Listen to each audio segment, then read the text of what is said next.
ख़वातीन हज़रात, प्रोग्राम में खुशामदीद। फराज दरवेश आपकी खिदमत में हाजिर हैं। आज हमारे साथ एक बहुत अहम शख्सियत मौजूद है। ईस्ट कोस्ट से हमें ज्वाइन कर रहे हैं डॉक्टर राशिद छोटानी। आपसे मैं ये दरख्वास्त करूंगा कि शो पूरी अगर आप देख सकते हैं तो पूरा देखिएगा। इसमें हम बड़े अहम जो चीजें हैं उनको डिस्कस करेंगे। डॉक्टर राशिद छोटानी का जो इंट्रोडक्शन है, बड़ा लेंदी इंट्रोडक्शन है, लेकिन बड़ा ब्रीफ और बड़ा प्रिसाइज करूंगा। आप इन्फेक्शियस डिजीजेस के एक्सपर्ट हैं, एपिडेमियोलॉजिस्ट हैं। आप की जो यूनिक बात है, ना सिर्फ आप प्रोफेसर हैं, साइंटिस्ट हैं, यूनिक बात यह है कि जो वबाई अमराज का जो एक डिफेंस सिस्टम होता है, एक रेडार सिस्टम जो होता है, उसको डेवलप करने में आपने एक लीडिंग किरदार अदा किया। उसको आपने जो है इम्प्लीमेंट किया अमेरिका में भी, और ना सिर्फ ये, पाकिस्तान इस्लामाबाद में जो नेशनल इंस्टीट्यूट ऑफ हेल्थ है उससे भी आप मुंसलिक रहे। वहां पर भी आपने ये जो डिटेक्शन सिस्टम है कि जो वबाई अमराज फैल रही होती है इनको अर्ली डिटेक्ट किया जाए, अर्ली काउंटर किया जाए। अमेरिका में भी, पाकिस्तान में भी, यहाँ पर जॉन हॉपकिंस में आपने ये सिस्टम जो है इस पर पूरी रिसर्च की और ये सिस्टम इंप्लीमेंट करने में, इसको बनाने में आपने एक कलीदी किरदार अदा किया। तो इनसे जो है बड़े अहम सवालात करेंगे कि ये जो कोरोना की कोविड-19 की जो वबा फैली है, ये वबा किस तरह फैली और ये जो डिटेक्शन सिस्टम और सर्विलेंस सिस्टम दुनिया भर में हर जगह फिट हुए थे, ये फेल क्यों हो गए। डॉक्टर राशिद छोटानी सर, बहुत शुक्रिया, आपने हमें आज वक्त दिया, हमें ज्वाइन किया।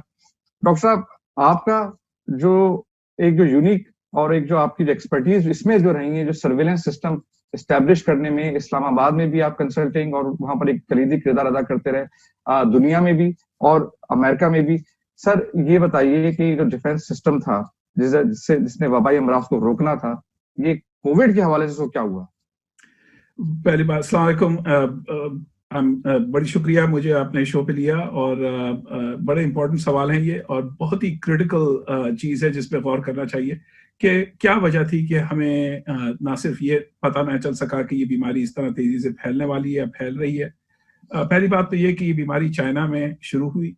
वहाँ पे कुछ अरसे तक चाइना ने कुछ ट्रांसपेरेंसी नहीं दिखाई, उन्होंने जो है इंफॉर्मेशन रिलीज नहीं की। मजे की बात यह है कि उनको भी मेरे ख्याल में ये नहीं इल्म था कि ये क्या हो रहा है। देखा उन्होंने कि कुछ लोग बीमार हो रहे हैं, नमोनिया हो रहा है, कुछ लोग मर रहे हैं, उनकी भी समझ में नहीं आ रहा था। कुछ लोगों ने कहा, बताया, कोशिश की। एक डॉक्टर ली थे वहां पे जिन्होंने जो है काफी पुश किया, उनको काफी उनके खिलाफ चाइना में काफी कार्रवाई हुई। खैर, वो मरीजों का इलाज करते रहे। अफसोस की बात यह है कि वो भी जो है जान बहक हुए इसी काम के अंदर। उसके बाद जो है जब वुहान के अंदर ये वबा फैली और सारी दुनिया के अंदर इस बात का पता चल गया, तो चाइना ने एक चीज बड़ी अच्छी की कि उन्होंने इसकी जो जीनोमिक सीक्वेंसिंग थी जो वायरस की, वो पूरी दुनिया को दे दी ताकि वैक्सीन या कोई ड्रग बनाने के लिए आसानी हो जाए। अच्छा, मजे की बात और ये है कि दुनिया के अंदर, दुनिया भर में WHO की तरफ से, आप पाकिस्तान ले लें या अमेरिका ले लें या कोई भी मुल्क ले लें, किसी ना किसी किस्म का सर्वेलेंस सिस्टम मौजूद है, जिससे ये पता चलता है कि क्या हो रहा है, वबा किस तरह फैल रही है और कौन सी वबा फैल रही है। कुछ मुल्कों में सर्वेलेंस सिस्टम बहुत स्ट्रांग है, कुछ में बहुत वीक है। पाकिस्तान में अनफॉर्चुनेटली जो सर्वेलेंस सिस्टम है वो बहुत वीक है। एक जमाने में बहुत स्ट्रांग, बहुत अच्छा खासा स्ट्रांग होता था, चूंकि वो एक जगह से एडमिनिस्टर किया जाता था, वो था फेडरल गवर्नमेंट के अंदर था, NIH इस्लामाबाद से एडमिनिस्टर होता था। उसके बाद जो है एक वक्त ऐसा आया कि तमाम सूबों को इंडिपेंडेंस दे दी गई कि वो जो है आउटब्रेक इन्वेस्टिगेशंस और ये तमाम चीजें खुद करें। हेल्थ डिपार्टमेंट सेंट्रलाइज नहीं रहे और वो जो है प्रोविंशियल हो गए। अब प्रोविंसेस अपने अलग अलग रिसोर्सेज के हिसाब से वो काम करते रहे। तो काफी चीजें हुई हैं पाकिस्तान में जो कि अगर देखा जाए तो अगर मैं अमेरिका को देखता हूं कि यहाँ पे किस तरह सेंट्रलाइज एक CDC, centres of disease control का एंड प्रिवेंशन का सिस्टम है, और वो पूरे मुल्क के अंदर काम करता है, और हर सूबे के अंदर एक अलग सिस्टम है जो कि रिपोर्ट करता है सेंटर्स ऑफ डिजीज कंट्रोल को। बट डॉक्टर साहब कथा कलामी माफ, डॉक्टर साहब जरा बता दीजिए सर्विलेंस सिस्टम ये काम किस तरह करता है, जो अर्ली डिटेक्शन है ये किस तरह ऑपरेट करती है? भाई, अर्ली डिटेक्शन का जो है ना वो इस तरह है कि आपको एक सिस्टम बनाना पड़ता है जिसमें आपने सिंड्रोमिक सर्वेलेंस फॉर एग्जांपल देखनी होती है कि और जो है रिपोर्टिंग होती है। अब पाकिस्तान के अंदर जो रिपोर्टेबल डिजीजेस जो हैं वो हर फिजिशियन को अगर वो देखता है कि कुछ अनयूजुअल चीज नजर आ रही है तो उसे रिपोर्ट करनी होती है। अब वो सिस्टम एक सॉलिड सिस्टम नहीं है। पाकिस्तान के अंदर सिर्फ 20% से 30% जो है पब्लिक हेल्थ सिस्टम के तहत लोग काम करते हैं, बाकी प्राइवेट मेडिकल सिस्टम है। जो प्राइवेट मेडिकल, और ये अमेरिका में किस तरह काम करता है ये फिर? अमेरिका में भी इसी तरह काम करता है, लेकिन हर एक को रिपोर्ट करना मस्ट है, मैंडेटरी है बाय लॉ, कि अगर आपने कोई चीज अनयूजुअल देखी और कोई चीज अनयूजुअल आपको नजर आई है तो और उसकी एक क्राइटेरिया है, जिस तरह पाकिस्तान में है क्राइटेरिया, तो उसको जो है आपको एक सेंट्रलाइज लोकेशन पे रिपोर्ट करना मैंडेटरी है। वो आप पहले लोकल हेल्थ डिपार्टमेंट को जो है रिपोर्ट करते हैं, लोकल हेल्थ डिपार्टमेंट उसको लेके जो है वो national CDC, centres for disease control and prevention को रिपोर्ट करता है, ताकि यानी कि अस्पताल में कोई एक यूनिक तरह की कोई बीमारी आई, उसको आपको वहां पर एंटर करना है, उस सिस्टम के अंदर बताना है कि जी ये एक अजीब तरह की बीमारी, एक वबा सी मुझे नजर आई है, और फिर वहां से डिटेक्शन होती है। ठीक है। ना सिर्फ अस्पताल में, अगर आप क्लिनिक में हैं, आप प्राइवेट क्लिनिक में और आपने पेशेंट देखे और आपने डायग्नोज करा किसी को के फॉर एग्जांपल कि जिस तरह एड्स है, HIV एड्स है, तो उसको भी जो है प्राइवेट फिजिशियन को रिपोर्ट करना मस्ट है। इस वक्त जो है जितने भी टेस्ट हो रहे हैं कोविड-19 के, वो लैब्स कर रही हैं, और लैब जो है वो प्राइवेट फिजिशियन को भी इसका रिजल्ट भिजाती है। इसके अलावा वो सीधा जो है वो काउंटी हेल्थ डिपार्टमेंट को भी जो है, या स्टेट हेल्थ डिपार्टमेंट को भी वो रिजल्ट इमीडिएटली भिजाती है अगर पॉजिटिव रिजल्ट आता है। ठीक है। अच्छा, और पाकिस्तान में अगर किसी का प्राइवेट अस्पताल है, उसको अगर कोई ऐसी वबा नजर आई किसी के अंदर, मरीज के अंदर, तो उसको भी जरूरी है कि वो सिस्टम में एंटर करे पाकिस्तान में? बिल्कुल जरूरी है, लेकिन पाकिस्तान में अनफॉर्चुनेटली ऐसा कोई रोबस्ट सिस्टम इस वक्त मौजूद नहीं है कि जिसके, और कनेक्टिविटी का मसला हो जाता है यहाँ पे। और जो है एक सिस्टम होता है, एक चीज कहलाती है HL7, जो है हेल्थ लेवल 7 के थ्रू डेटा जो है पॉइंट A से पॉइंट B में की तरफ जाता है, और उसमें काफी और चीजें करनी होती हैं। पाकिस्तान के अंदर ये एक सिस्टम अभी तक इम्प्लीमेंट अक्रॉस द बोर्ड नहीं हुआ है। ठीक है। तो डॉक्टर साहब, जब डॉक्टर ली ने चीन के अंदर ये वार्निंग देना शुरू कर दी थी, तो उसको सीरियस फिर क्यों नहीं लिया गया? भाई उस वक्त अल्लाह जाने वहां पर क्या हुआ। देखिए, मंडे नाइट क्वार्टरबैक बनना पाकिस्तानियों के लिए ये कि ये ना कि अगर आप पुरानी चीजें देख रहे हैं तो हाइंडसाइट इज 2020, राइट, कि अगर आप किसी चीज को एनालाइज करने की कोशिश करें जो हो चुकी है, तो उसके अंदर आप बड़े प्रॉब्लम्स और कीड़े निकाल सकते हैं, to be honest about it. और यही मैं जो है, जब मैं दूसरे मीडिया आउटलेट्स में जाता हूं तो उनसे ये एक बात जरूर कहता हूं शुरू में, जो मैंने आपसे नहीं कही, कि देखिए जो कुछ हो चुका है वो हो चुका है। इस वक्त मेरा काम, और जो हेल्थ के अंदर काम कर रहे हैं और जो साइंटिस्ट हैं, उनका काम ये है कि इसको किस तरह सही किया जाए। इस वक्त हमें ये देखना है कि हम क्या कर सकते हैं कि लोगों की जान बचाई जाए, और क्या कर सकते हैं कि इस बीमारी से निजात पाई जाए। बिल्कुल डॉक्टर साहब, आप मेरे अगले सवाल की तरफ ही आ गए, लेकिन मुझे पता है कि you are not a political analyst, या आप सियासत पे बात करना शायद पसंद ना करें। मैं करता हूं उस पे बात, लेकिन उसको प्लेटफॉर्म था। हाँ, लेकिन डॉक्टर साहब, ये तो फिर जो दुनिया के जो वर्ल्ड लीडर्स थे, उनका फेलियर है ना, कि डॉक्टर ली, चीन में वबा फैल रही थी, नवंबर में डिटेक्ट हो गया था, दिसंबर में ये फैलती रही, फ्लाइट्स चलती रही, आमदोरफ्त जारी रही, चाइनीज न्यू ईयर आया, चाइनीज न्यू ईयर के बाद वो लोग गए चीन, उसके बाद वो दुनिया भर में फैले, तो उसको सीरियस नहीं लिया गया। यानी कि दुनिया के जो पॉलिटिकल लीडर्स हैं, इसमें सब शामिल हैं, उन सबका फेलियर है ये तो फिर? भाई फेलियर जो है वो जरूर है, लेकिन ये कि उस वक्त लोग समझ रहे थे कि एक चाइना में बीमारी फैली है और वहीं पे वो खत्म हो जाएगी। इससे पहले भी एक बीमारी आई थी जो कि 2003 में आई थी, जिसका नाम था सार्स। तो सार्स जब उस वक्त आई तो वो फैली दुनिया में, लेकिन बड़ी जल्दी से खत्म हो गई। उसके बाद 2012 और 13 के अंदर एक और कोरोना वायरस आया, जिसका नाम है corona virus, which is called the MERS corona virus. Middle east में आया वो, और वो जो है बैट्स से कैमल्स में गया, कैमल्स से ह्यूमन में गया, और वो जो है हर साल आता है, लेकिन वो बहुत ही कम मिकदार में आता है। उसमें फेटालिटी बहुत ज्यादा है, लेकिन बहुत ही कम नंबर ऑफ केसेस उसमें नजर आते हैं। तो जब उन्होंने देखा कि ये एक और नई बीमारी आई है और चाइना इसको कंट्रोल करने की कोशिश कर रहा है, तो लोगों ने ये कहा कि जो पॉलिटिशियंस हैं, अनफॉर्चुनेटली, उन्होंने कहा कि probably it's going to be true. They were not listening. None of them, unfortunately, were listening to public health professionals, epidemiologists, infectious disease specialists.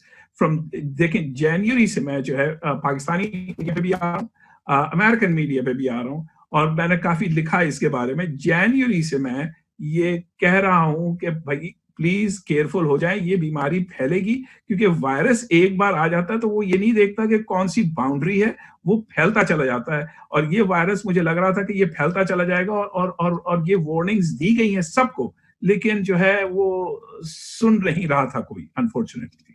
अच्छा डॉक्टर साहब, अब मामला सिर्फ ये है कि अब तो एक ही इसका हल फिल वक्त एक ही हल नजर आ रहा है, वो है लॉकडाउन।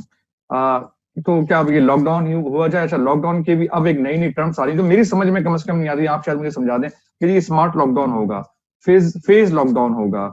अब ये स्मार्ट लॉकडाउन किस तरह का है मेरी समझ में नहीं आता। पाकिस्तान में हालत ये हो रही है कि इस वक्त मेरे जानने वाले बहुत सारे लोग कोरोना के मरीज बन चुके हैं, मेरी सर्कल में, मेरे खानदान में जो पाकिस्तान में रहते हैं। क्या किया जाए? अभी इमरान खान साहब, वो पुरानी बातें आपने कहा छोड़ दी जाए, चले जी आगे, अब क्या किया जाए? क्या स्ट्रिक्ट लॉकडाउन कर दें, हर चीज फ्रीज कर दें? देखिए, इस वक्त दुनिया के अंदर 9 मिलियन केस हो गए, तकरीबन 4,70,000 डेथ्स हो चुकी हैं। पाकिस्तान के अंदर जो रिपोर्ट आ रही है वो आ रही है कि तकरीबन 1,80,000 केस हो गए, 3,500 डेथ्स हो गई हैं। ये numbers, to be honest about it, मैं बिलीव नहीं कर सकता। मेरी नजर में इससे बहुत ज्यादा डेथ्स हुई है पाकिस्तान में इस वक्त। अगर 1,80,000 डेथ्स, 1,80,000 केसेस देखते हैं और हम कहते हैं कि उसमें 3,500 लोग मरे हैं, यानी कि 5% डेथ हुई है, which is not the right number, I believe. Pakistan के अंदर, अमेरिका के अंदर 10% डेथ्स हो रही हैं, दूसरे मुल्कों में इससे ज्यादा परसेंट डेथ हो रही है, कुछ में कम हो रही है। वहां जहां पे कम हो रही है वहां पे रिपोर्टिंग सही नहीं है। इस वक्त पाकिस्तान में रिपोर्टिंग सही नहीं आ रही। पाकिस्तान में केसेस इससे कई गुना ज्यादा है, इससे डेथ्स कई गुना ज्यादा है। मसला दूसरा यह है कि सर्वेलेंस सिस्टम कोई चल नहीं रहा, तो हमें पता नहीं चल रहा कि कितने एक्चुअल केसेस हैं, कितनी एक्चुअल डेथ्स हैं। इसके अलावा कोई टेस्टिंग की स्ट्रैटेजी नहीं है पाकिस्तान में। Testing is the only way out of this thing. अगर आप टेस्ट नहीं करेंगे तो आपको पता नहीं चलेगा कि कितने लोग वाकई में बीमार हैं, क्योंकि मेजोरिटी जो है वो एसिम्प्टोमेटिक होते हैं और वो बीमारी दूसरों को दे रहे हैं। एसिम्प्टोमेटिक होने का ये मतलब नहीं है कि आप जो है आराम से घूमे फिरें, आप दूसरों को बीमारी दे सकते हैं जो इम्यूनो कॉम्प्रोमाइज्ड हैं, जिनकी एज ज्यादा है, जिनको ऑल अंडरलाइनिंग डिजीजेस है, हाइपरटेंशन है, डायबिटीज है, ओबेसिटी है, ये तमाम चीजें जो है मिलजुल के काम कर रही हैं। तो इस वक्त हमें ये पहली चीज तो ये। दूसरी चीज ये कि देखें, ईद से पहले मेरा मशवरा ये था कि पाकिस्तान गवर्नमेंट को भी, इस पे भी काफी मैंने बात की कि जो है ईद के वक्त लॉकडाउन खोला ना जाए, क्योंकि मुझे ये डर था कि जब ईद के वक्त वो खोला गया और ईद से पहले खोला गया तो बहुत सारे लोग एक दूसरे से मिलेंगे, शॉपिंग होगी, खाने के लिए लोग जाएंगे, लोग बिल्कुल परेशान थे घरों में, वो बिल्कुल बाहर निकल आएंगे और बहुत ज्यादा लोग एक दूसरे से मिलेंगे। और उसका नतीजा ये हुआ कि जो है वो केसेस एकदम से इंक्रीज होना शुरू हो गए, क्योंकि डिजीज आ गई। देखिए, लॉकडाउन करने से वायरस कहीं नहीं जा रहा, वायरस वहीं पर है। लॉकडाउन करने से सिर्फ आप ये कर रहे हैं कि आप जो है ट्रांसमिशन, एक इंसान से दूसरे इंसान को बीमारी लगने का जरिया कम कर रहे हैं। आप फैलाव रोक रहे हैं।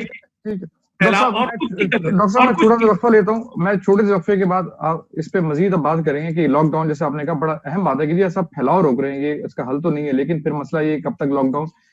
छोटा सा वक्फा लेते हैं, खवातीन हज़रात वापस आते हैं, डॉक्टर साहब से यहीं से स्टार्ट करेंगे। खवातीन हज़रात, welcome back. Doctor Rashid Chutani के साथ वहीं से स्टार्ट करते हैं। डॉक्टर साहब, अब सिलसिला ये है कि आपने जैसे फरमाया कि भाई ये आप सिर्फ जो फैलाव है उसको रोक रहे हैं लॉकडाउन से। अब एक सिलसिला ये है कि लोग आखिर कब तक बैठेंगे? ये जो स्मार्ट लॉकडाउन है, तो मतलब कोई ऐसा लॉकडाउन आप समझते हैं कि हो सकता है कि जिसमें लोगों की कुछ रोजी रोटी भी चलती रहे और ये फैलाव भी कम से कम हो? मतलब एक अजीब मामला है ना कि कोई ना इधर खाई है उधर कुआं है। नहीं, आप बिल्कुल सही कह रहे हैं। देखिए, इस वक्त पाकिस्तान की हालत यह है कि वहां पर हर रोज जो है तकरीबन 4,000 से 6,000 केस नए आ रहे हैं। तो अगर आप देखते हैं कि कितनी लोगों को, अगर कुछ भी नहीं किया जाए इस वक्त, राइट, तो इस वक्त ये सिचुएशन है कि जुलाई और अगस्त तक पाकिस्तान के अंदर कुछ मॉडल्स प्रिडिक्ट कर रहे हैं कि 1 मिलियन से ज्यादा केस हो जाएंगे। ये तो डॉक्टर साहब असद उमर साहब ने भी कहा है कि जुलाई तक जो है 1 मिलियन से ऊपर चले जाएंगे, और ये तो हुआ ना, अमेरिका की मिसाल सामने है। एक और जो सवाल डॉक्टर साहब आपसे मैं पूछना चाहूंगा, इसी अपने जवाब में ऐड कर दीजिएगा। आप एक चीज मैं ऐड करना चाहता हूं उसमें, कि आप ये सोचें कि 1 मिलियन केस तो हो जाएंगे। इस वक्त कराची की पॉपुलेशन है कितनी, 20 मिलियन। मैं एक ही शहर का एग्जांपल ले रहा हूं, और वहां, क्योंकि मेरे पास उसका डेटा मौजूद है, और वहां पर है सिर्फ 600 आईसीयू बेड्स, और वेंटिलेटर्स कहा जाता है सिर्फ 3,000 है। हाँ, 3। अच्छा, उसके अलावा ऑक्सीजन नहीं, ठीक है। मैं इस पे एक थोड़ा सा पॉज इस वजह से मैंने लिया कि आप और तमाम हजरात जो सुन रहे हैं वो ये सोचें कि सिचुएशन कैसी है, कि अगर जो है आप बीमार हैं और आपको हॉस्पिटल जाना है और आपको आईसीयू बेड चाहिए, तो एक सिचुएशन ऐसी आएगी कि जिस वक्त आईसीयू बेड मौजूद नहीं होंगे, तो फिर क्या होगा? तो कुछ ना कुछ तो करना जरूरी है। देखिए, इस वक्त ना हमारे पास क्योर है, क्योर का मतलब ये कि कोई ड्रग, ना हमारे पास कोई प्रोफिलैक्टिक है, उसका मतलब है कोई वैक्सीन। इस वक्त इन दोनों चीजों का आम आदमी के लिए आना अगले साल के मिडल तक, first quarter of next year, impossible है। अमेरिका में, अमेरिका से आप अगर ये देख लेंगे, इस अगर फरवरी मार्च में ये चीजें दस्तयाब होती हैं अगले साल, पाकिस्तान में किस वक्त होंगी? आई मीन अगर आप रियलिटी को देखते हैं तो बहुत ही परेशान कुन सिचुएशन है। तो ऐसी सिचुएशन में आप एक चीज और सोचते हैं कि भाई देखें, पाकिस्तान, अमेरिका के अंदर तो लोग रिमोटली काम कर सकते हैं, ऑनलाइन काम कर सकते हैं, और बहुत सारा काम ऑनलाइन हो रहा है। पाकिस्तान में क्या ये हो सकता है? नहीं हो सकता। पाकिस्तान में मेजोरिटी ऑफ द पीपल जो है वो रोज की रोजी बनाते हैं और रोज की रोजी खाते हैं अपनी और अपनी फैमिली के लिए। तो क्या होगा उनका? तो कोई ना कोई एक तरीका तो बनाना पड़ेगा जिसके अंदर जो है किसी ना किसी किस्म का लॉकडाउन किया जाए, और कोई स्मार्ट लॉकडाउन किया जाए जो फेज इन फेज आउट हो, जिसके अंदर फेजेस हो। हम सिर्फ एक चीज करना चाह रहे हैं इस वक्त। देखें, बीमारी कहीं नहीं जा रही है। अनफॉर्चुनेटली लोगों को इस चीज का पता होना चाहिए कि ये बीमारी कहीं नहीं जा रही, और ये बीमारी फैलेगी और फैलती चली जाएगी। तो इस वक्त जो है हम सिर्फ ये कोशिश करने की कोशिश कर रहे हैं पाकिस्तान में या दुनिया के अंदर, कि नंबर ऑफ केसेस इतने कम हो और फैलाव बीमारी का इतना कम हो कि जब वो बीमार हो तो हमारे पास enough intensive care unit bed, ventilators और ऑक्सीजन हो। लेकिन डॉक्टर साहब, अनफॉर्चुनेटली पाकिस्तान में नहीं है, जैसा आपने खुद कहा। अब आपसे मैं एक लॉकडाउन भारी दिल से एक सवाल मैं जरूर करूंगा आपसे डॉक्टर साहब। अब सवाल ये है कि भयानक तरीन तस्वीर क्या होगी जो आपको नजर आ रही है? मतलब एक होता है वर्स्ट केस सिनेरियो हर चीज के अंदर। What is the worst case scenario in Pakistan? Worst case scenario is that, first of all, I believe that there are more cases, बहुत ज्यादा केसेस हैं, और जो इससे ज्यादा डेथ्स हो चुकी हैं जो कि रिपोर्ट नहीं हुई हैं, और जो है ये बीमारी अगस्त तक जो है 1 मिलियन मार्क से ऊपर चली जाएगी अगर कोई ना कोई इकदाम ना किया गया। तो डॉक्टर साहब, इमरान खान साहब अगर, या जो अरबाब इख्तियार हैं, वो इस शो को जब देख रहे हो, तो आप उनको क्या मशवरा देंगे?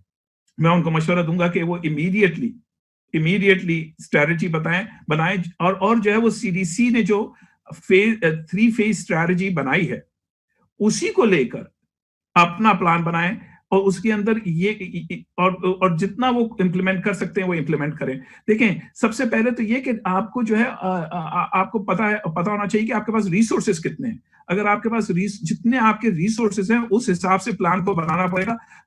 वैसे काम नहीं चलेगा कि जो है आपने कहा कि ठीक है भाई 10 के लिए लॉकडाउन कर, तो उसके बाद खोलो सब सही हो जाएगा। नहीं हो तो फेज हो कि नंबर ऑफ केसेस नीचे जा रहे हैं, नंबर ऑफ हॉस्पिटलाइजेशन कम हो रही है, number of intensive care unit कम हो रहे हैं, नंबर ऑफ डेथ्स कम हो रही हैं। तो 14 दिन के बाद फिर हमने जो है थोड़ी सी चीजें रिलीज की। हर दुकान नहीं खुल सकती, हर चीज नहीं हो सकती। अब आप ये देखें, आप यकीन नहीं करेंगे कि 3 महीने हो गए मैं बाल नहीं कटाने गया। मैं सही बता रहा हूँ आपको। और जो है मेरे बाल बाय द वे काफी बड़े हुए हैं, जो आपको नजर नहीं आ रहे, लेकिन काफी बड़े हुए हैं। तो ये कि डॉक्टर साहब अच्छे लग रहे हैं माशाल्लाह, बड़े बालों में भी आप अच्छे लग रहे हैं, लुकिंग हैंडसम। डॉक्टर साहब, सवाल अब यहाँ पर ये आ जाता है कि बाल ये चले, तो कुछ चीजें जो कि एसेंशियल्स में नहीं है, चलें उसको तो हम कंट्रोल भी कर लेंगे, लेकिन मुझे बताइए, कंट्रोल करना है, लेकिन उसके बाद आप जाएंगे उन चीजों के। देखें, इस वक्त अगर आपने पार्क खोल दिए, क्या पार्क खोलना जरूरी है? क्या जो है वो आपको रेस्टोरेंट में बैठ के खाना जरूरी है, या रेस्टोरेंट सिर्फ और सिर्फ जो है उनको अलाउ किया जाए कि वो जो है या तो गाड़ी में सर्व कर दें या टेक आउट कर दें? ठीक है डॉक्टर साहब, अब ये जरा एक हाईलाइट ये कीजिए कि हमारे पास कोई लर्निंग लेसन है। न्यूजीलैंड है, बहुत सारे तो लर्निंग लेसन हमारे पास मौजूद है ना कोरोना के हवाले से। अमेरिका भी एक लर्निंग लेसन है, लेकिन अमेरिका में डिपेंड करता है कि आप किस रियासत की तरफ जो है निशानदेही कर रहे हैं। अगर आप बात करें टेक्सास की, तो वहां तो कोई ऐसे तरीके से उन्होंने लॉकडाउन नहीं किया, लेकिन अगर आप कैलिफोर्निया की बात कर रहे हैं या न्यूयॉर्क की बात कर रहे हैं, उन्होंने लॉकडाउन किया। लेकिन टेक्सास में नंबर बहुत बढ़ गए हैं भाई। आप अगर आप देखें तो टेक्सास की बुरी हालत है इस वक्त, एलाबामा की बुरी हालत है, फ्लोरिडा की बुरी हालत है। वहां पर जो है फर्स्ट वेव के अंदर सेकंड सर्ज हो रही है, और और इस वक्त नॉर्थ कैरोलिना की यह हालत है कि उनको समझ नहीं आ रही कि उनके पास हॉस्पिटल बेड वो कहां से लाएंगे, इंटेंसिव केयर बेड कहां से लेकर आएंगे, क्योंकि नंबर इतने बढ़ रहे हैं। देखें, आप जो बात कर रहे हैं वो एक सवाल मुझसे हर रोज जो स्टेट्स और काउंटीज को मैं यहाँ पे एडवाइस करता हूँ वो रोज करते हैं कि दूसरों की एग्जांपल लेकर आओ जहाँ पे सक्सेस हुई। लेकिन सक्सेस देखें उस वक्त हुई वहां पर जब उन्होंने अर्ली इंप्लीमेंटेशन कर दी थी। अब हम अर्ली इंप्लीमेंटेशन से तो गुजर चुके हैं। अब तो यानी वबा फैल गई। अगर 10 लोगों को बीमारी है और आपने एक इंटरवेंशन डाली तो वो काम कर सकती है। लेकिन जब आपके पास hundreds of thousand of people हैं जिनको बीमारी लगी हुई है और अगर आप वही इंटरवेंशन डालना चाहें जो पहले डाली गई थी तो उसका इतना कोई फायदा नहीं होगा। इस वक्त हम एक अलग इलाके में मौजूद है, एक अलग जगह पे मौजूद है। तो उस हिसाब से हमने इंटरवेंशंस बनानी है और हमने वो इंटरवेंशंस बनानी है कि जो सक्सेसफुल रही है। हमें अच्छी तरह एक बात बताया कि टेस्टिंग और कॉन्टैक्ट ट्रेसिंग जो है, टेस्टिंग आप कर रहे हैं उनकी पता कर रहे हैं कि किसी को बीमारी है या नहीं है और फिर उससे पता कर रहे हैं कि उसका कितने लोगों से कांटेक्ट हुआ था और फिर कॉन्टैक्ट को पूछ रहे हैं कि तुम बीमार हो, तुम्हारी टेस्टिंग हुई नहीं। इसी तरह बीमारी पकड़ी जा सकती है। इसके अलावा कोई तरीका नहीं है इस वक्त सिवाय इसके कि आप मास्क पहने, आप जो है वो सोशल डिस्टेंसिंग करें, आप जो है वो हैंड सैनिटाइजेशन करें। ठीक है डॉक्टर साहब, अब ये सवाल जो है ना कट टू द चेज वाली बात है कि डॉक्टर साहब वैक्सीनेशन कब आएगी? सर आप तो साइंटिस्ट भी हैं, आप इन्वॉल्व भी हैं चीजों में, कब आ रही है वैक्सीनेशन? कोई लग रहा है कि जी ये वैक्सीनेशन जो फाइनल स्टेजेस में आ गई, उम्मीद कब, उम्मीद की किरण दिखाइए जरा। उम्मीद की किरण ये है कि देखें इस वक्त जो है कई उम्मीद की किरणें आई और कई उम्मीद की किरणें चली गई। इस वक्त जो है जो पाकिस्तान के अंदर जो सबसे अच्छी उम्मीद की किरण है जो कि वहां पे काम कर रही है वो है जो है वो ट्रांसफ्यूजन जो है, प्लाज्मा फोरेसिस जो है वो काम कर रहा है। जो सिर्फ और सिर्फ उन लोगों के लिए है जो कि इंटेंसिव केयर के अंदर है, उनकी जिंदगी बचाने में काम कर रहा है। इसके अलावा जो है रेमडेसिविर आई।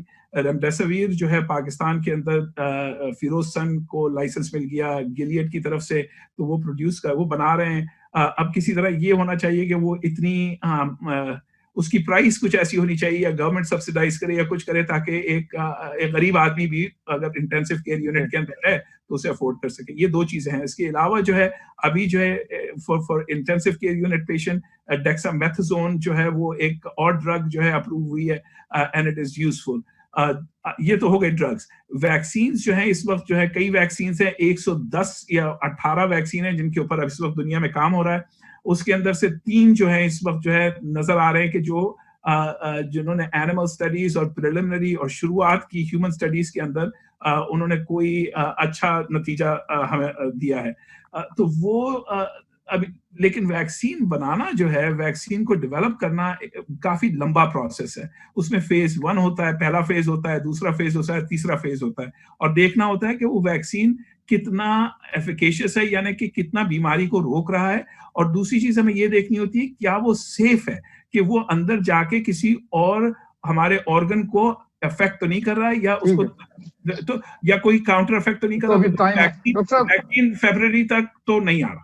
अच्छा, तो डॉक्टर साहब आप, हमने अभी इससे कुछ अर्से पहले डॉक्टर साद उमर के साथ एक सीरीज ऑफ कॉन्वर्सेशन की थी, शोज किए थे, उसमें उन्होंने कहा था कि जी उस वक्त कहा था, यानी कि ये बात है मार्च की और अप्रैल की, कि जी अगले साल मार्च अप्रैल तक में जो है कुछ शायद कुछ जो है चीज सही कहा था उन्होंने। सही कहा। Saad is a very good friend and dear friend of mine और हम काफी काम करते हैं एक साथ और वो we are on the same page essentially. और जो है वैक्सीन देखें, vaccine by December United States ने बहुत पैसा इन्वेस्ट किया, एक बहुत बड़ा रिस्क लिया कि उन्होंने कहा कि वैक्सीन बनाना शुरू करो, हम उसे टेस्ट करते हैं लेकिन उसको मैन्युफैक्चर करना शुरू कर दो।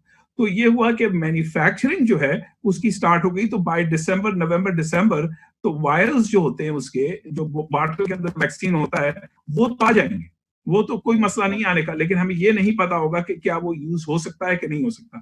और अगर यूज भी हो सकेगा स्टार्टिंग के अंदर तो वो प्रोबेबली हेल्थ केयर वर्कर को दिया जाएगा और फ्रंट लाइन डिफेंडर को दिया जाएगा। और जाहिर है कि अगर वो यूनाइटेड स्टेट्स में होगा या इंग्लैंड में होगा तो वो पहले उन ममालिक में इस्तेमाल होगा, उसके बाद अनफॉर्चुनेटली पाकिस्तान की कहीं जाके बारी आएगी। ठीक है, ठीक है डॉक्टर साहब, छोटा सा वक्फा लेते हैं और वक्फे के बाद वापस आते हैं, कॉन्वर्सेशन यही स्टार्ट करेंगे।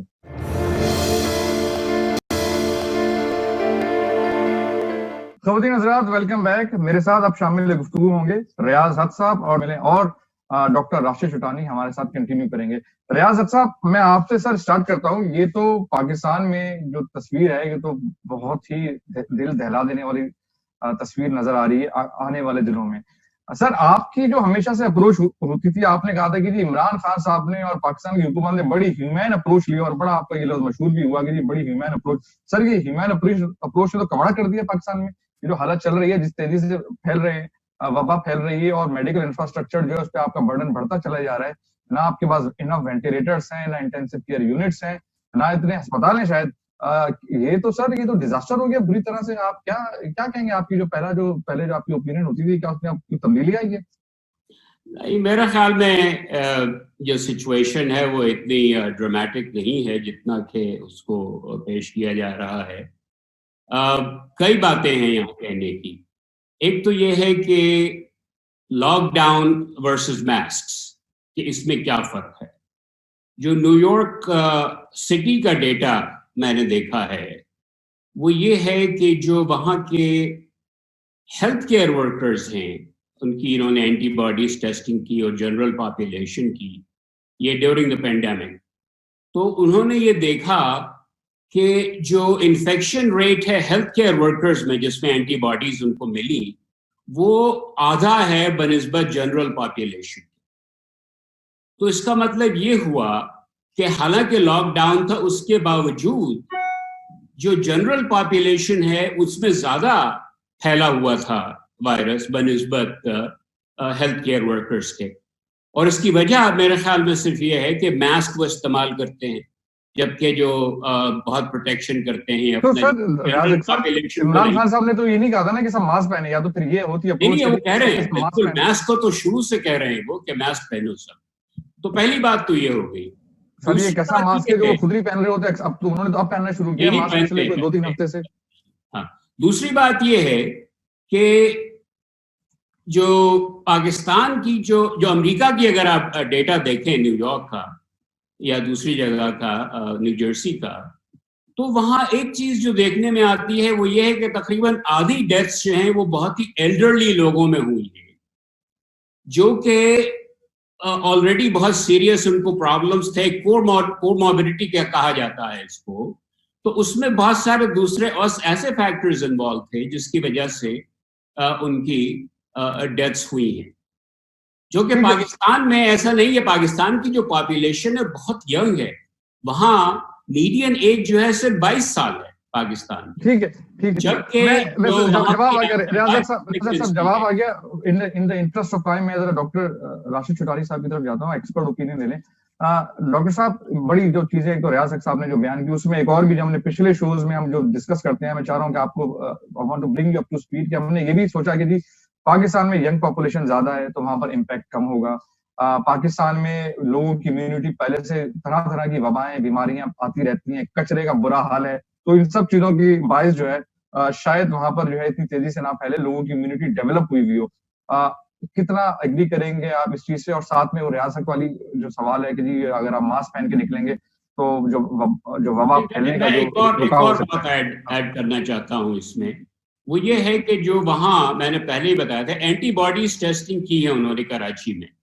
ये गेट्स फार्मास्यूटिकल एक ग्रुप है जिनमें एक एपिडेमियोलॉजिस्ट हैं उनके डॉक्टर वजीहा जावेद, उन्होंने तकरीबन 7,000 लोगों को वहाँ टेस्ट किया एंटीबॉडीज के लिए, और उन 7,000 में उन्होंने देखा कि तकरीबन 15% जो हैं उनमें एंटीबॉडीज मौजूद थी इसकी, जिससे ये अंदाजा होता है कि ये फैला हुआ तो काफी है, लेकिन ज्यादातर जो लोग हैं वो उससे बीमार नहीं हो रहे, उनको खुद भी पता नहीं है कि वो बीमार हैं, क्योंकि बिल्कुल एसिम्प्टोमेटिक है उनके। ठीक है जी, डॉक्टर राशिद चौटानी से जवाब दे रहे हैं जी। डॉक्टर साहब, सबसे पहली बात तो ये कि ठीक है पाकिस्तान की मीडियन एज बहुत कम है, लेकिन वहां पर एल्डरली बहुत हैं। पाकिस्तान की पॉपुलेशन बहुत बड़ी है, तो ये बात कहना कि डेथ्स उनमें नहीं होंगी, उनमें बहुत होंगी। दूसरी बात ये कि पाकिस्तान में जब शुरू से मैं ये कह रहा हूँ कि देखें इम्यूनिटी का ना सिर्फ इम्यूनिटी का कोई इसमें पहलू नजर नहीं आ रहा मुझे पाकिस्तान के लिए ना, और फिर लोगों ने कहा कि वहां पर जो है क्योंकि बीसीजी का वैक्सीनेशन हुआ था और लोग टीबी का बीसीजी का वैक्सीनेशन कराते थे, इस वजह से कोई इम्यूनिटी हुई। मैंने कहा था इसमें कोई फर्क नहीं पड़ेगा, you know we will see the cases. तो ये दोनों चीजें तो I don't agree with them unfortunately. Masking पे तो yes, that is, I am a proponent of masking in a big big big way. और तीसरी और चौथी बात जो कही कि जो है वो पाकिस्तान के अंदर 14% लोग जो है एंटीबॉडी टेस्टिंग से पॉजिटिव आए। तो अब बाय द वे अमेरिका के अंदर हमने भी यही किया है, और जो है न्यूयॉर्क के अंदर भी हमने ये टेस्टिंग की और एग्जैक्टली यही नंबर पॉजिटिव आया है। इसके अलावा मैं आपको ये भी बताता चलूं कि अगर न्यूयॉर्क के अंदर और दूसरे शहरों के अंदर मास्क पहना ना जाता तो इस वक्त 400,000 मोर केसेस हो गए होते अमेरिका के अंदर। ये भी डेटा एनालाइज हो चुका है और इस पे पब्लिकेशंस हो चुकी हैं। तो ये तमाम चीजें बहुत जरूरी हैं। देखें, मास्क पहनना इस वक्त बहुत जरूरी है पाकिस्तानियों के लिए, नंबर 1, इर्रिस्पेक्टिव के किसी जो भी इक़दाम किया जाए। ना सिर्फ मास्क पहनना उनको जरूरी है, पाकिस्तान के तमाम लीडर्स को मास्क पहनना जरूरी है, क्योंकि जो है जब आप लीडर को देखते हैं मास्क पहनते हुए तो आप फिर जो है मास्क खुद भी पहनते हैं। ना सिर्फ इमरान खान बल्कि तमाम जितने भी पाकिस्तान के अंदर पॉलिटिकल लीडर्स हैं जो मीडिया पे आ रहे हैं, जो कि इस पे बात कर रहे हैं, जो कि लोगों से मिल रहे हैं, उनको मास्क पहनना जरूरी है। एग्जाम्पल से काम किया जाता है, एग्जाम्पल अगर आप खुद ना बनेंगे तो फिर काम नहीं होगा। ठीक है, और मेरे ख्याल से तो फिर डॉक्टर साहब जिस तरह आप मुझे बता रहे हैं तो फिर तो कोई लेजिस्लेशन हो जानी चाहिए कि भाई मास्क जो है मस्ट कर दें पब्लिक प्लेसेस में। पुलिस वाले, हमारे जो बाहर जो सिक्योरिटी के जो लोग हैं, सब बाहर जो निकल रहे हैं, जो भी बाहर निकल रहा है, मास्क कंपलसरी हो जाना चाहिए।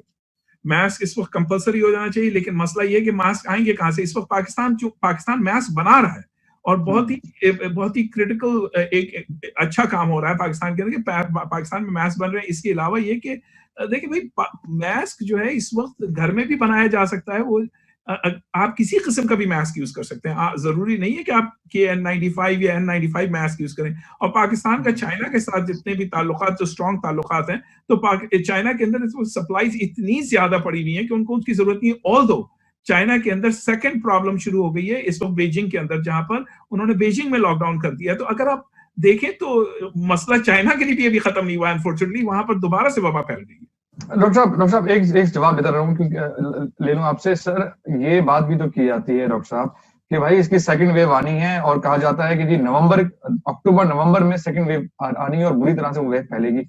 सर, ये साजिशी मफरूज है या वाकई इसमें कुछ सदाकत है? नहीं, इसमें बिल्कुल सदाकत है। देखें, हर बीमारी, इस फ्लू जो है, इन्फ्लुएंजा पाकिस्तान में आता है, वो भी इसी टाइम पे आता है, और जो है ये बीमारी भी दोबारा से इस टाइम पे, इस वक्त देखें कोई बात 100% नहीं होती, लेकिन जिस तरह हमने अभी बीमारी को देखा है फैलते हुए, हमने ये देखा है कि समर के महीनों में ये बीमारी खत्म नहीं हो रही जिस तरह की दूसरी बीमारियां खत्म हो जाती हैं, क्योंकि वायरसेस जो हैं हीट और ह्यूमिडिटी में सर्वाइव नहीं कर सकते, लेकिन ये वायरस सर्वाइव कर रहा है। ये वायरस कहीं जा ही नहीं रहा है। इसका मसला यानी कि आप देखें पूरी दुनिया के अंदर कहीं नहीं जा रहा। ठीक है, न्यूजीलैंड के अंदर, ऑस्ट्रेलिया के अंदर, कुछ ममालिक के अंदर जो है ये वायरस बहुत ही हाई समर मंथ्स के अंदर काफी, और उनकी अर्ली इंटरवेंशंस की वजह से खत्म हो गया। अब हमें ये देखना है कि क्या जब वहां, क्योंकि वो इक्वेटर की दूसरी तरफ है ना, तो ये देखना है कि विंटर सीजन में ये वायरस वहां पर आता है कि नहीं आता, और वो विंटर सीजन आने वाला है तो हमें पता चल जाएगा कि सिचुएशन क्या है। लेकिन हमें जितना एपिडेमियोलॉजिस्ट हैं, जितने इन्फेक्शियस डिजीज स्पेशलिस्ट हैं इस वक्त पब्लिक हेल्थ के प्रोफेशन में जितने भी हैं, वो इस बात पे एग्री कर रहे हैं कि हमें सेकंड वेव के लिए तैयार होना हर सूरत में जरूरी है, क्योंकि अगर वो आई तो वो इन्फ्लुएंजा की सीजन के दौरान आएगी, और उस वक्त जो इन्फ्लुएंजा से बीमारी फैलती है और डेथ्स होती हैं, उस पे एडिशनल ये डेथ्स होंगी, तो हॉस्पिटल्स, हेल्थ केयर सिस्टम उसको सर्वाइव नहीं कर सकेंगे। इस वक्त पाकिस्तान का health care system unfortunately melt down कर चुका है इस वक्त इस सिचुएशन के अंदर। तो अगर आप ये सोचते हैं कि ये बीमारी और बढ़ती है और दोबारा से आती है, तो पाकिस्तान का हेल्थ केयर सिस्टम कहां पर होगा? तो डॉक्टर साहब एक और भी जवाब आपसे लेता चलूं। हमने जब डॉक्टर साद उमर से जो सीरीज की थी हमने अप्रैल टाइम फ्रेम में और मई में भी, उनका कहना यह था कि जी ये जो वबा फैली है ये दुनिया के लिए सरप्राइजिंग जरूर है कि जी लोग सरप्राइज हो गए क्या हो गया, लेकिन हमारे लिए हम जो एक्सपर्ट्स हैं, जो साइंटिस्ट हैं या डॉक्टर्स हैं, हमारे लिए ये सरप्राइजिंग बिल्कुल नहीं है। हमारे हिसाब से तो कुछ देर से आई, हम साइंस थे, इबोला के साइंस थे, लेकिन ये कुछ देर से आए तो सरप्राइजिंग नहीं है। सर, कहीं ऐसा तो नहीं आसमान से गिरे खजूर में अटके अभी इस वबा से निकल ना पाएंगे, एक नई वबा फैल जाए? कोई ऐसा रेडार सिस्टम जो कि में आपने कोई ऐसी चीज कैच की है पाकिस्तान में, फिर दूसरे ममालिक में, जो आप समझते हैं कि एक और वबा फैल सकती है? क्योंकि इसकी भी तो चांसेस हैं। इस वक्त पाकिस्तान में एक और वबा फैली हुई है, टाइफॉइड। अच्छा, लोग ना सिर्फ कराची में बल्कि लाहौर में बहुत बुरी तरह फैली हुई है, पूरे सिंध में फैली हुई है, और ये सिर्फ अभी से नहीं फैली, काफी दिनों से फैली हुई है। इस वक्त जो है तकरीबन 3 ऐसे केस मेरे पास पाकिस्तान से कॉल आई कि भाई हमें ये सिम्टम्स है, ये हो रहा है, तो हमें लगता है कि हमें कोविड हो गया। मैंने कहा टेस्ट कराओ, टेस्ट नेगेटिव आया। मैंने कहा कि जाके जो है वो टाइफाइड का टेस्ट कराओ, तो इट केम आउट पॉजिटिव। तो इस वक्त दो बीमारियां साइमल्टेनियसली चल रही हैं अनफॉर्चुनेटली, और फ्लू भी पाकिस्तान में है और वायरसेस बहुत है पाकिस्तान में, तो डेंगू भी है, बहुत सारे मसाइल तो बहुत मसाइल है, बहुत मसाइल है। तो ये कि आसमान से गिरा खजूर में अटका, इस वक्त जो है देखें पूरी दुनिया अटकी हुई है यहाँ पे। और जो है बड़े बड़े ममालिक, इस वक्त रशिया जो है डेवस्टेट हो गया है इस बीमारी की वजह से। और इंडिया के अंदर बड़ी प्रॉब्लम है। कई ममालिक हैं जो कि बड़ी तकलीफ में है। ब्राजील बहुत तकलीफ में है। मैक्सिको के अंदर अगर आप देखें नंबर किस तरह बढ़ रहे हैं। तो ये बीमारी जो है ये तमाम उन ममालिक में फैली जिन्होंने शुरू में केयरफुल नहीं हुए। ये वो तमाम ममालिक थे जहां पर ना सिर्फ जहां जो पॉपुलेशन थी। मैं लीडरशिप को इतना ब्लेम नहीं करता जितना कि लोगों को ब्लेम करता हूं, क्योंकि अगर लोगों को ये बताया जाए कि तुम्हें ये प्रिकॉशंस करनी है तो प्लीज लिसन टू अस, सुनो बात को। अगर नहीं सुनोगे तो फिर नतीजे बहुत बुरे होंगे। ये डॉक्टर साहब, तमाम लोग कह रहे थे कि हम बहुत स्ट्रॉन्ग। डॉक्टर साहब, आप लीडरशिप के साथ काम करते हैं, आपसे सवाल ये है कि आपने क्या लीडरशिप को सीरियस पाया, अमेरिका में भी पाकिस्तान में भी? पाकिस्तान और अमेरिका दोनों में जो लीडरशिप ने जो है वो सीरियसली इन तमाम चीजों पे गौर किया, तमाम चीजों को सुना। उनके जितने वसाइल थे, जितनी रिसोर्सेस थी, उस हिसाब से उन्होंने उस पर काम किया। पाकिस्तान के अंदर काफी डिस्कशन हुई कि जो है लॉकडाउन कब खत्म किया जाए। ऑब्वियसली मेरा तो मशवरा नहीं था कि लॉकडाउन इतना जल्दी खत्म नहीं हो, लेकिन पाकिस्तान की देखें दूसरी चीज, अब आप पॉलिटिकल इश्यूज पे जाते हैं, पाकिस्तान की स्टेबिलिटी पे जाते हैं, पाकिस्तान के इकोनॉमिक का जीडीपी कितना गिर चुका है अगर आप वो देखें। हम तमाम चीजों को अगर आप देखते हैं और ये देखते हैं कि भाई लोग अगर जो है, अगर उस वक्त ये लग रहा था कि बीमारी कम हो गई और आपने कहा कि अगर हम खोल देते हैं तो कम से कम लोग भूख से नहीं मरेंगे। तो everything has to be balanced, and the balance somehow is not there right now, unfortunately, because the बीमारी has taken over. ठीक है, ठीक। डॉक्टर साहब, डॉक्टर राशिद छोटानी साहब, आपका बहुत शुक्रिया। खवातीन आजाद, एक छोटे से वक्फे की तरफ चलते हैं, वापस आएंगे, थोड़ी सी पॉलिटिक्स डिस्कस करेंगे। छोटा सा वक्फा। और डॉक्टर राशिद छोटानी, एक दफा फिर बहुत शुक्रिया सर आपका। आपसे दरखास्त रहेगी कि आने वाले दिनों में जिस हिसाब से कोरोना फैल रहा है, शायद आपको फिर से मदू करें, इन्वाइट करें, और बहुत अच्छा होगा कि आप हमें ज्वाइन करें। खवातीन हजरात, छोटा सा वक्फा, वापस आते हैं। खवातीन हजरात, वेलकम बैक। रियाज साहब, आपने डॉक्टर साहब को सुना सर, ये जो पॉलिटिकल डायनामिक्स है, इसमें एक चीज ये समझ में नहीं आई कि जब इतनी सारी चीजें अवेलेबल थी और ये सारे खदशात भी अवेलेबल थे, तो इमरान खान साहब ने क्या वजह बनी कि इमरान खान साहब स्ट्रिक्ट लॉकडाउन की तरफ नहीं गए? मेरे ख्याल में उसकी वजह बड़ी सिंपल सी है कि उन्होंने तकरीबन 2 महीने ट्राई किया लॉकडाउन, और उसके नतीजे में मकसद उसका लॉकडाउन का यही था कि जो ट्रांसमिशन है इसको स्लो किया जाए। जो हुआ उसके नतीजे में जो कर्व है पाकिस्तान का वो काफ़ी फ्लैट हो गया। लेकिन जाहिर है कि जब एनवायरनमेंट में आपके वायरस मौजूद है तो वो तो ख़त्म नहीं होगा।